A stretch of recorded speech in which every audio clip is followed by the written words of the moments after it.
Greetings, fellow scribes! Welcome back to the archive. Today's discussion is part 2 of my discussion on the development of Shadowrun Matrix. Again, I will be focusing on the core book experience as opposed to looking at the supplemental materials. For 4th and 5th edition, which I am looking at this week, it is especially relevant because, unlike the first 3 editions, they put an emphasis that the core book was the core experience. The supplemental books were just there to add. They did not, like 1st, 2nd, and 3rd edition, create an entirely new rule set in the supplemental books. It was merely add-ons. From this perspective, we can go into these editions without having to really think about all the stuff in books like Data Trails or Kill Code. We can truly focus on the core books. We begin our discussion this week with Shadowrun 4th edition. Now, as I mentioned last week, the end of 3rd edition was the end of an era, the end of the wired matrix. 4th edition is a completely wireless matrix. It was released in 2005, and the edition year was 2070. And this time jump was necessary because it was needed to explain why the matrix changed so much. Now understand, when 3rd edition ended, the old matrix was pretty much destroyed. So we had a 6-year period where this new matrix was being rebuilt. And, when you look at it like this, if you have to rebuild something pretty much from the ground up, best time to implement new technologies. And so, that is what happened.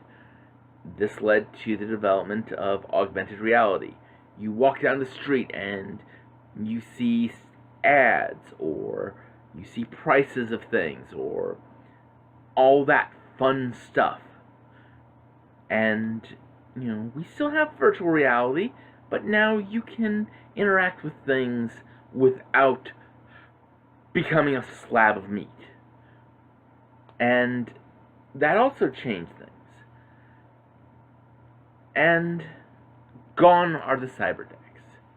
At this point, everything is done with a comlink, a piece of technology the size of your smartphone. And that was kind of weird. Even more weird was it didn't matter your attributes for hacking. It was your basic skill and the programs you used. This led to this era being called the Script Kiddie era of Shadowrun, because really the programs were more powerful than the user. The programs were the end-all and be-all. And you could use agents to do hacking. You really didn't have to do anything yourself. And this was kind of weird for people. At the same time, we're dealing with, there was no more wired matrix. Everything was wireless. You could go VR in the back of your car, and it didn't really matter. You didn't have to do anything special. And this kind of didn't sit well with people initially. In fact, there are still people who get really upset about this change. There are people who are like, oh man, now Shadowrun's like the real world, we can play. But it really didn't sit well with a lot of the older fan base. And, when you look at it, Shadowrun was even in 3rd edition, still a view of the future of the 80s. And now we've jumped to it being the future of the 2000s.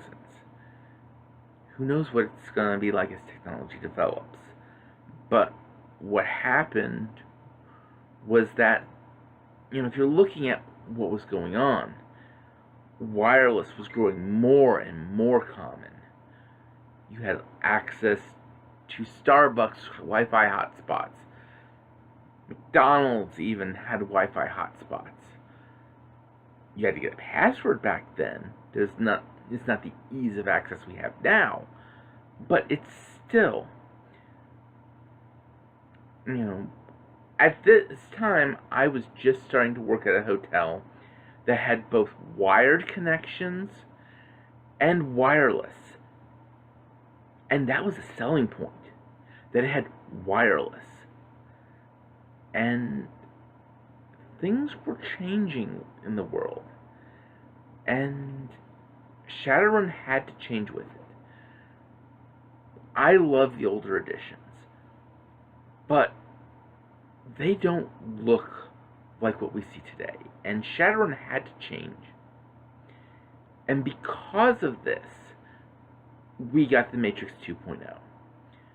We got new things. Now, what's the explanation for this? It's the Corps were rebuilding the Matrix so they could do it. At the same time, this caused some issues. This opened up the Matrix to anyone. And that was a problem. That meant that the corporations were dealing with security breaches being easier. And things eventually came to a head with, at the end of 4th edition, the hacking of Zurich Orbital. The hacking of the corporate headquarters, where the corporate court sits, where control of Thorshots exists. Thorshots, for those of you who don't know, are Shadowrun's weapons of mass destruction. They are basically tungsten telephone poles dropped from orbit. Kinetic impactors. And that a group of hackers were able to hack into Zurich Orbital. That was a wake-up call for the Corps. That was the point where they realized they needed to do something. And they needed to change things. But they'd already let the genie of wireless out of the bottle. They couldn't rebuild the Matrix again. And so they began to develop add-ons to the Matrix. A software sort of reshuffling of things. And those details we read about at the end of 4th edition, Anniversary Edition, in the book Stormfront, which takes us into Shadowrun 5th edition. When 5th edition launched in 2013, it brought with it changes to the Matrix. Again, these changes were described in the end of the edition book, Stormfront. And they were not as significant on a fundamental level as the changes from 3rd edition to 4th, but they were extremely major changes. The first of these is they brought back the grids. They brought back the public grid, the local grid, the national grid, the corporate grid, which is over everything. And with that, they restricted access between the grids. You had to have access to a grid to access that grid. And you could have issues going between the grids. But that wasn't where things really changed. They described it as new encoding algorithms, new encryption algorithms. And they were so significant that you couldn't hack it with your phone anymore. You had to build or buy a specialized piece of hardware, a cyberdeck. Yes, that's right, they brought cyberdecks back. And that was necessary. First off, because comlinks weren't Shadowrun. Decks were. And you had basically a whole edition of Shadowrun that one of the big complaints was it wasn't really Shadowrun. That anyone could hack a computer. And so, by bringing back decks, they brought back that you had to have specialized hardware to do this.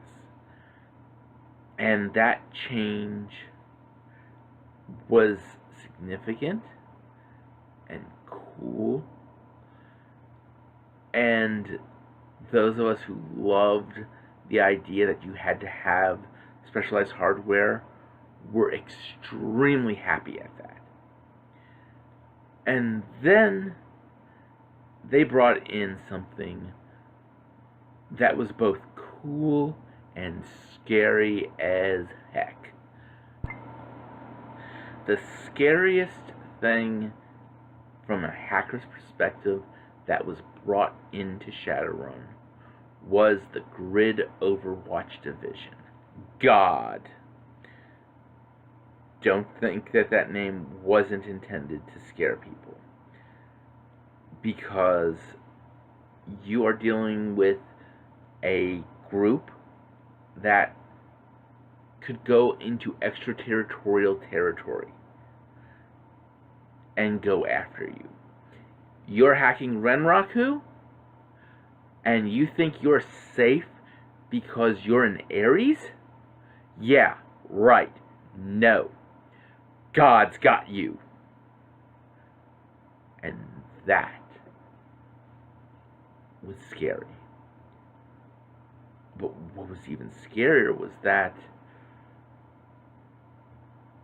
you can tell that Horizon had some finger in how this was done. First off, look at the name of it. Grid Overwatch Division, aka God. That's mimetic warfare on a level there. But also, as they were testing the new Matrix, the hackers would reach the point where convergence occurred, where their location was traced, where God showed up. And they didn't arrest the hackers.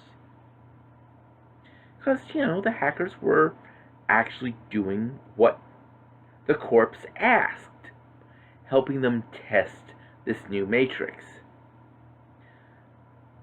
What they did was you had Lone Star, Red Samurai, Knight Errant, whatever law enforcement showed up with the God representative going, "Hello, I'm from God. Congratulations and thank you for your help.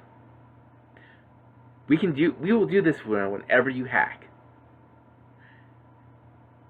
And you have to think how terrifying that would have been for the first few instances where hackers ran into that.